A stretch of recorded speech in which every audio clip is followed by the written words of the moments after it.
बिस्मिल्लाहिर्रहमानिर्रहीम। अस्सलाम वालेकुम। यूट्यूब चैनल पर तारिक मतीन आपको खुशामदीद कहता है। ये वीलॉग दो खबरों से मुताल्लिक है। दोनों का ताल्लुक पाकिस्तान तहरीक इंसाफ से है, दोनों का ताल्लुक मुस्लिम लीग नून से है, दोनों का ताल्लुक मुस्लिम लीग नून की शिकस्त से है और दोनों में मुस्लिम लीग नून के बयानात में तजादात, अदालतों में मौजूद मामलात, अदालत की जानिब से किए गए सवालात और मुस्लिम लीग नून की जानिब से आए बाएं शाएं जैसे जवाबात से है। और ये मैं आपके सामने जो बाकायदा अदालती कार्रवाई है उसमें जो चीजें प्रूवन फैक्ट हैं उनके साथ आपके हवाले करता हूं। पहला मामला है परवेज रशीद साहब का। परवेज रशीद साहब जो हैं उनके केस में नाअहली का फैसला, जो दरखास्त मुस्तरद करने का फैसला था, वो बरकरार है। वो सेनेट का इलेक्शन लड़ने के लिए नाअहल हैं। इस फैसले पर एक बार फिर मोहर लगी है। रिटर्निंग ऑफिसर का जो फैसला था वो बरकरार रखा गया है। इलेक्शन ट्राइब्यूनल ने उस फैसले को बरकरार रखते हुए परवेज रशीद साहब की जो दरखास्त है उसे कर दिया है खारिज।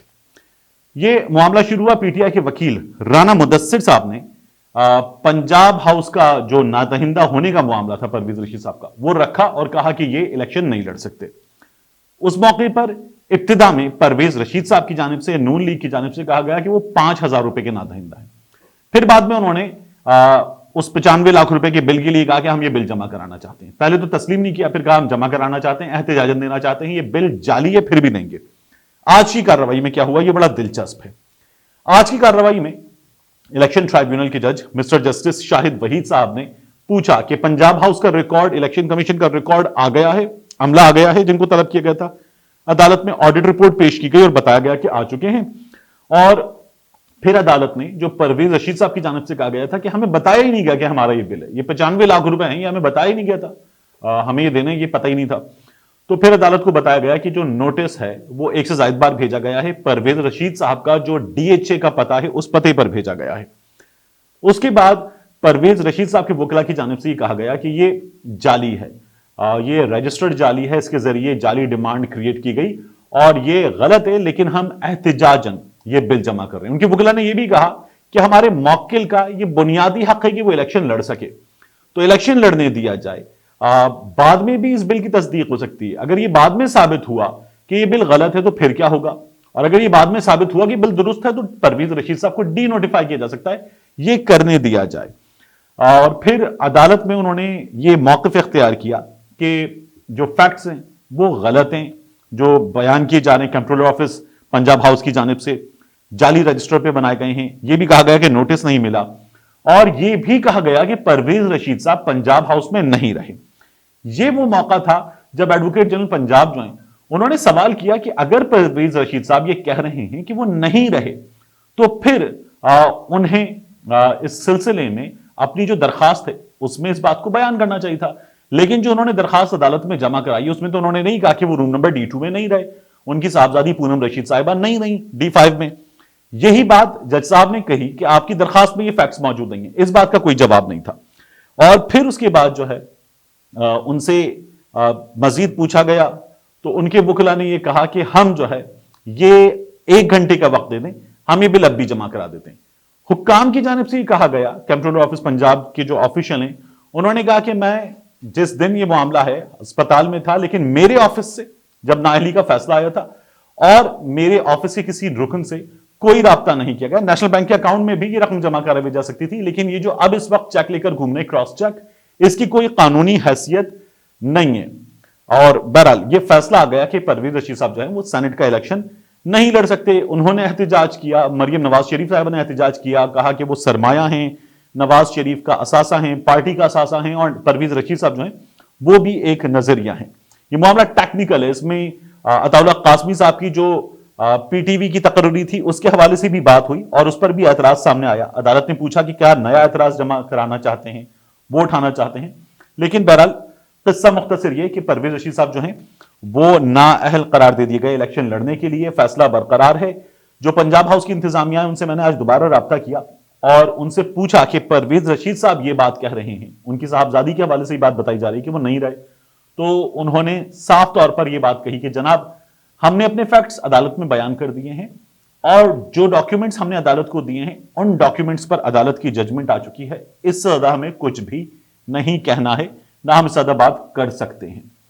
दूसरी बात, अली असद मल्ली साहब का मामला, सैयदा नौशीन साहिबा का मामला, इस मामले में मुस्लिम लीग नून जो है वो अब राह फरार इख्तियार कर रही है। चीफ इलेक्शन कमिश्नर की सरबराही में ये सिकंदर सुल्तान राजा साहब की सरबराही में मामला सुना गया और जो वकील हैं सईदा नौशीन साहिबा के, उन्होंने कहा कि पूरे हल्के में दोबारा पोलिंग कराई जाए।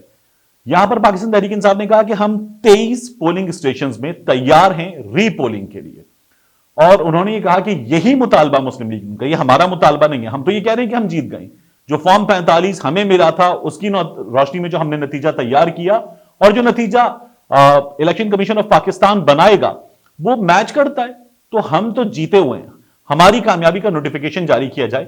लेकिन अब चूंकि इमरान खान साहब ने कह दिया है तो हम इस बात पर भी तैयार हैं कि जो 23 पोलिंग स्टेशन हैं इन पर रीपोलिंग करवा ली जाए, और यही मुतालबा मुस्लिम लीग नून का, ये हमारा मुतालबा नहीं है, हम मुस्लिम लीग नून के मुतालबे के मुताबिक मैच खेलने को तैयार हैं। अली असद मलिक साहब कहते हैं कि जो इमरान खान साहब ने आकिब जावेद की बॉलिंग पर श्रीकांत के आउट होने के बाद दोबारा बुला लिया था कि आओ दोबारा आ जाओ, जब उन्होंने कहा कि गलत आउट दिया गया तो वो आए और अगली गेंद पर फिर आउट हो गए। उन्होंने कहा कि ये फिर होगा, 23 पोलिंग स्टेशन पे आ जाए दोबारा खेलने। लेकिन इस मौके पर सलमान अकरम राजा साहब ने कहा कि नहीं, हल्के का पूरे दिन का माहौल देखें, वहां माहौल खराब था, वहां सब कुछ था। यह वो मौका था जब मुस्लिम लीग नून ने कहा कि इनकी दरखास्त देखें। इन्होंने खुद कहा है कि 23 पोलिंग स्टेशन पर दोबारा पोलिंग की जाए, और यह दरखास्त जो है यह मैं आपके सामने रख देता हूं, फैसला आप कीजिए। इस दरखास्त में वक्त है, वोटों का नंबर है, 23 पोलिंग स्टेशन से पहले जितने वोट हैं उनका नंबर है, और यह मुस्लिम लीग नून ने सैयदा नौशीन साहिबा ने खुद जमा कराई है। दरखास्त बराए तस्दीक 23 लापता नताइज और प्रिजाइडिंग ऑफिसर, बमाए रिकॉर्ड, बैलेट बॉक्स और फॉर्म 45। जनाब आली, गुजारिश है कि 3:25 रात 3:25 तक मैं रिटर्निंग ऑफिस में मौजूद हूं, और अब तक 337 पोलिंग स्टेशन का रिजल्ट आरओ की मौजूदगी में मौसूल हुआ, जिसके मुताबिक पीएमएलएन की उम्मीदवार को 97,588 वोट मिले, जबकि पीटीआई को 94,541 वोट मिले। यह मुस्लिम लीग नून ने खुद तस्लीम किया है कि यह नतीजा है, अब तक का नतीजा। फर्क है तकरीबन 3,000 वोटों का, 3,000 से कुछ ज्यादा। जनाब अली, 5 बजे पोलिंग का वक्त खत्म होने के बाद तकरीबन 10 घंटे गुजर चुके हैं, ना तो 23 पोलिंग स्टेशन के रिजल्ट आरओ को मौसूल हुए और ना प्रिजाइडिंग ऑफिसर्स कानून के मुताबिक वक्त मुकर्रर तक आरओ के ऑफिस में रिकॉर्ड लेकर पहुंचे हैं, जिसमें फॉर्म 45 शामिल है। जनाब आली, आपने भी इस अमर की तस्दीक की है कि मेरे मज़कूरा मीटिंग प्रिजाइडिंग ऑफिसर्स पिछले कई घंटों से लापता हैं, जिनसे मेरा कोई राब्ता नहीं है। प्रिजाइडिंग ऑफिसर्स का लापता होना फॉर्म 45 के साथ शुकूक व शुबहात को जन्म दे रहा है और इलेक्शन के अमल को मुतनाज़े बनाता है। लिहाजा अभी मुस्लिम लीग नून की प्ली है अपनी, 23 पोलिंग स्टेशन का रिकॉर्ड गायब होना मुजरिमाना गफलत है। 23 पोलिंग स्टेशन का नीज 23 पोलिंग स्टेशन का रिजल्ट हतमी नतीजे में शामिल ना किया जाए।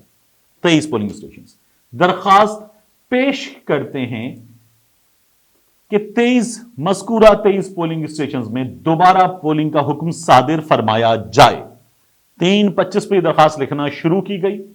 बवक्त 3:45 इस पर दस्तखत की गई, 3:35 माफ कीजिएगा, दस्तखत की गई, तारीख डाली गई। अल आरिज सैयदा नौशीन इफ्तिखार, उम्मीदवार हल्का NA 75 सियालकोट 4, और फिर नौशीन साहिबा के दस्तखत।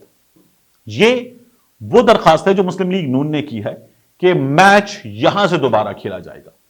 पाकिस्तान तहरीक इंसाफ ने कहा है कि आए यहां से मैच दोबारा खेल लेते हैं, हम यहां तक 3,000 वोट पीछे हैं, ये मानते हुए दोबारा खेल लेते हैं, और इन 23 पोलिंग स्टेशन में दोबारा वोटिंग हो जाए, पोलिंग हो जाए, और नतीजा आपके सामने आ जाएगा। इस पर अब पाकिस्तान मुस्लिम लीग नून भाग रही है और इसे तस्लीम नहीं कर रही। अब उनका यह कहना है कि पूरे हल्के में दोबारा पोलिंग हो।